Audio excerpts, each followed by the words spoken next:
Hello crafty friends, a very warm welcome to you all. In today's video we're going to look at ways of adding foiling to our projects, whether they be cards, scrapbook pages, art journals, gift boxes, whatever. Hopefully you'll find some techniques here that will work for you. We're going to focus today on die cutting, but this is the first in a series of videos in which we'll also look at stamping and lots of other techniques as well, so that you're notified as soon as they air. And if you'd like to watch those videos, then do subscribe and ring the notification bell.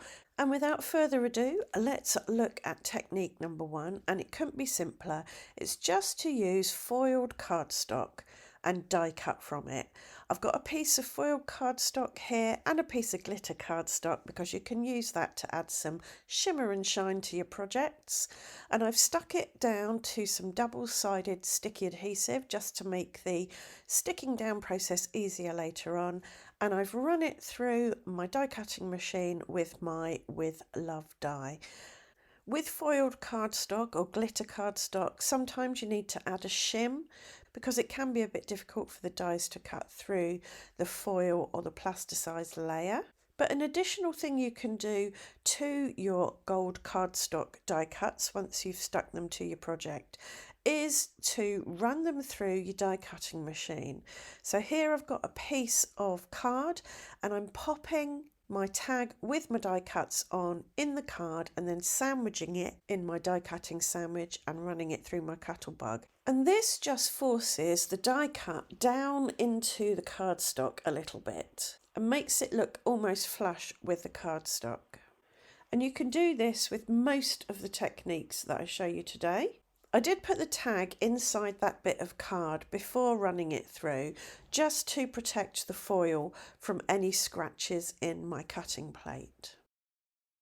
And here are a couple of close-up photographs for you.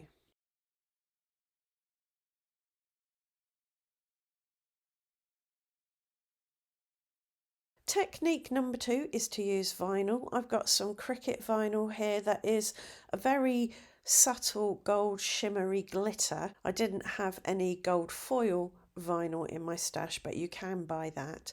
And all I did was I die cut through the vinyl with my die, and then I weeded out the bits of the vinyl I didn't want. I just peeled them off the release paper. And once I'd done that, I used some contact paper to act as a transfer paper.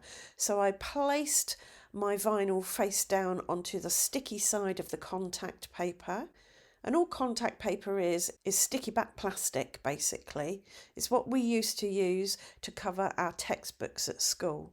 So as I said, I popped the die cut gold side down on the contact paper, peeled the release paper off of the back of the die cut, and then placed the whole thing on my tag where I wanted it.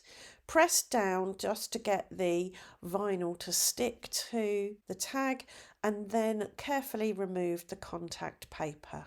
And the reason you use the contact paper with vinyl is because vinyl's very flimsy and can tear easily. But what you get with this is a very, very thin die cut that looks almost flush with the cardstock that you stick it on. So vinyl's a great way to create that foiled look with your dies.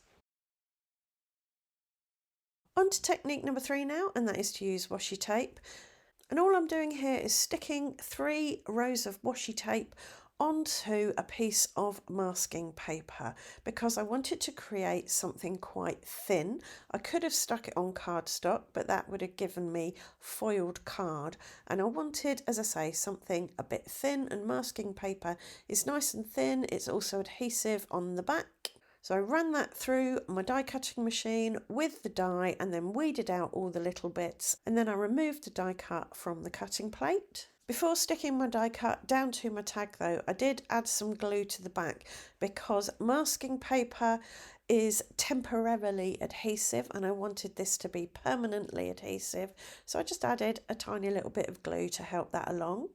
And I did, once the glue was dry, run this through my die cutting machine to make it nice and flat. So as you can see, you do get quite a nice thin foiled look with washi tape on masking paper. But as I say, you can put it on cardstock if you want a thicker look. For technique number 4, I simply die cut from double-sided adhesive and then I added some foil on top. So without removing the release paper from the sticky, I ran it through my cutting machine with the die, and then I carefully removed the release paper from the bottom of my die cut and then stuck this onto my tag, pressed it down firmly, and then carefully removed the release paper from the top of the die cut. So I literally just cut double-sided sticky adhesive with the die, so this is very thin. Once I'd removed the release paper, I took a piece of Wow Fab Foil in gold and pressed it down onto the exposed adhesive. Rubbed over it with my finger, rubbed over it with my bone folder, just to make sure it was well and truly stuck. And then if there were any bits that didn't seem to have foil on them, I added a little bit more by pressing down the foil over those areas, and I buffed over it with the sleeve of my cardigan because I couldn't find a microfiber cloth, and that just knocked off any excess. If you'd like a more in-depth look at this type of foil, then do let me know in the comments and I can do a separate video where we focus on just this foil.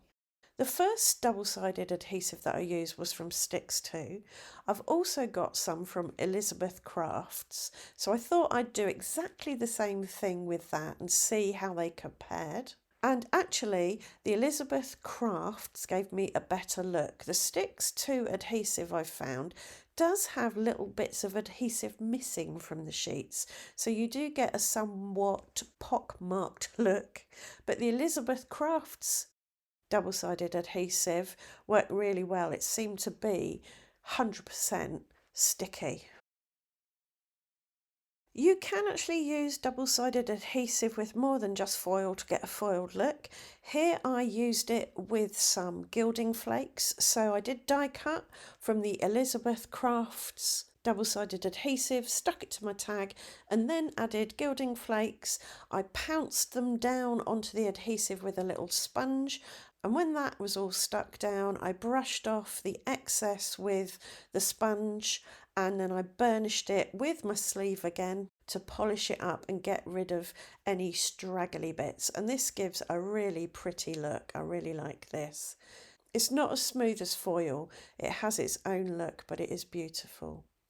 I did exactly the same thing again, but this time I used some imitation gold leaf. This I picked up from TK Maxx, I think, and it was only a couple of quid, so absolute bargain. I have used real gold leaf before, but that's very, very, very delicate. This imitation gold leaf is a bit tougher, which is quite helpful, I think. Yet another thing you can add to double-sided adhesive to get that foiled look is embossing powder. Now I use the Elizabeth Crafts double-sided adhesive for this because it is heat resistant.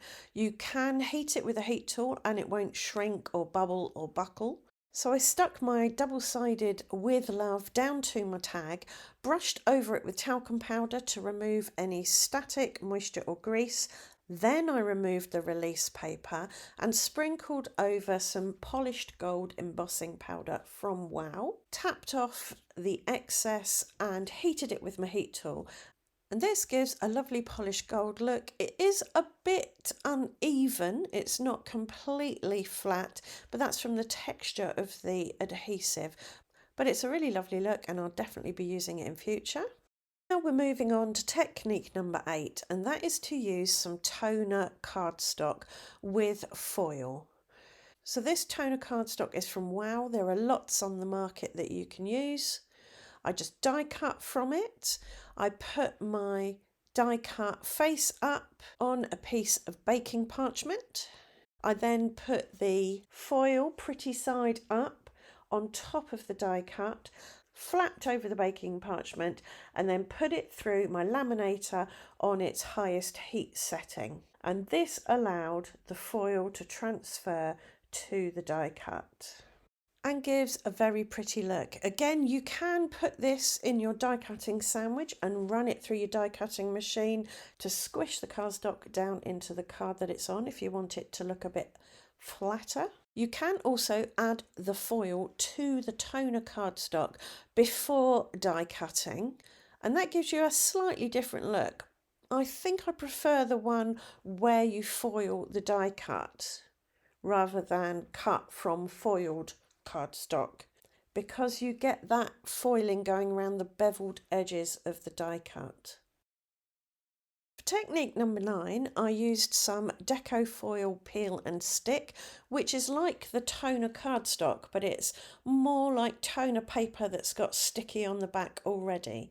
So I die cut my With Love from the peel and stick, and I just added a bit of undie cut peel and stick as well, popped it on the baking parchment, added the foil pretty side up, and then ran that through the laminator again on the highest setting.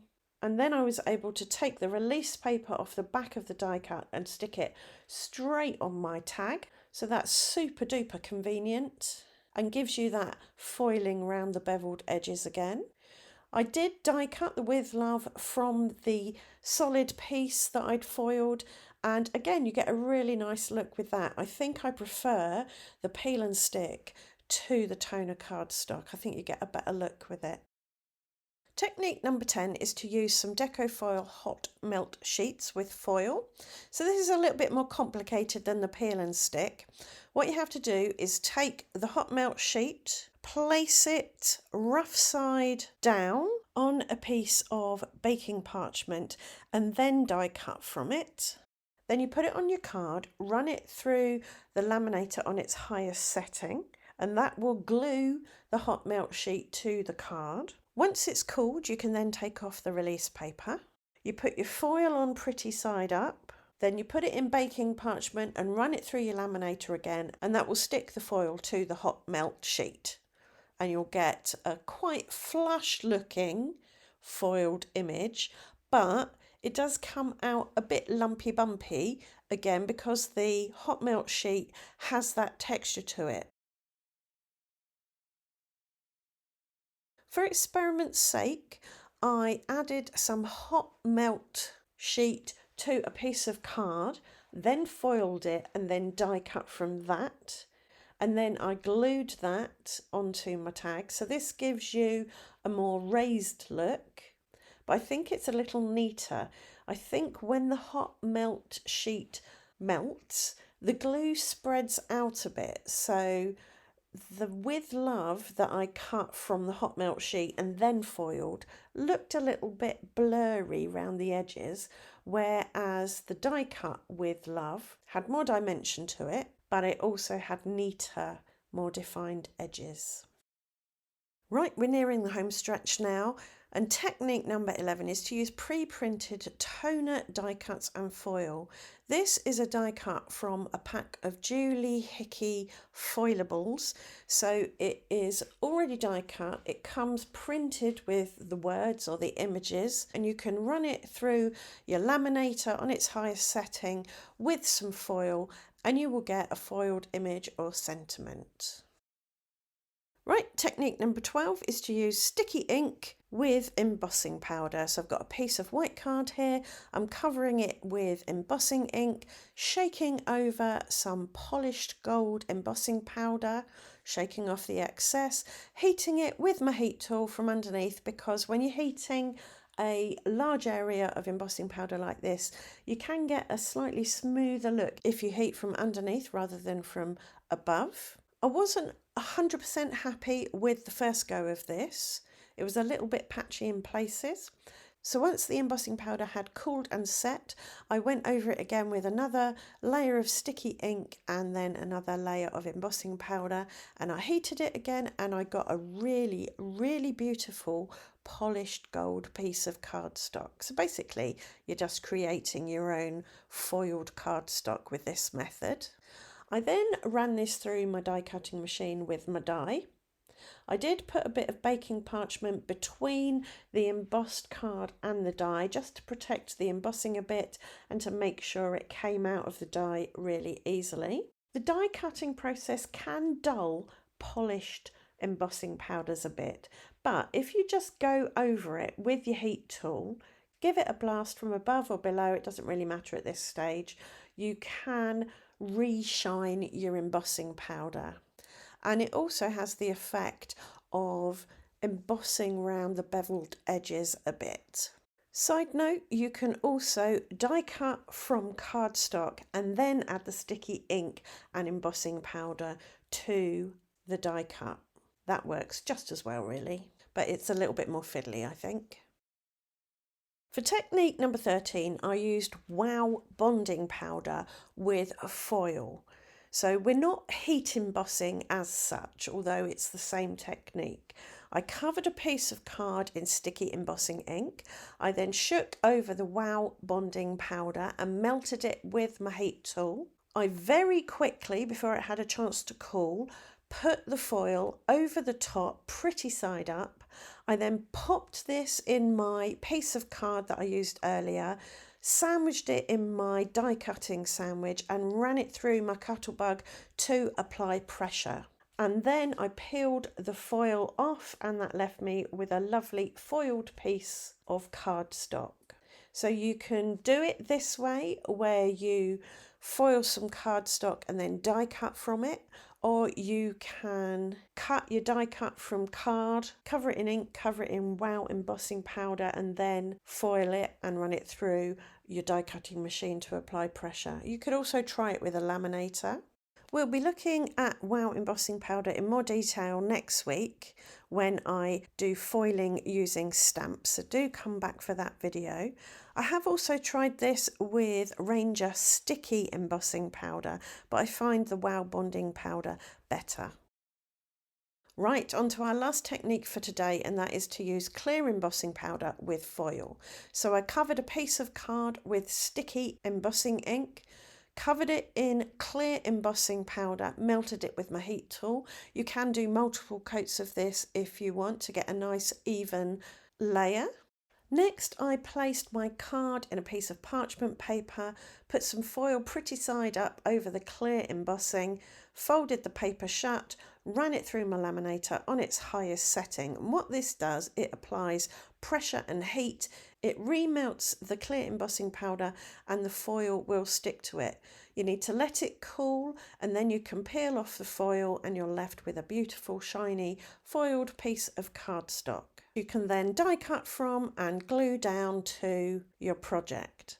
Again, you can die cut from the cardstock first, then add your clear embossing powder, then add your foil, whatever works for you. And that's it for today. 14 ways of adding foil to your cards. I hope you found the video helpful. Do come back next week because we're going to be looking at foiling our stamped images and words. If you'd like to watch that video and to see more from me, do subscribe and ring the notification bell. And if you found this video helpful, do let me know in the comments and leave a thumbs up. Right, thanks for watching. Bye for now.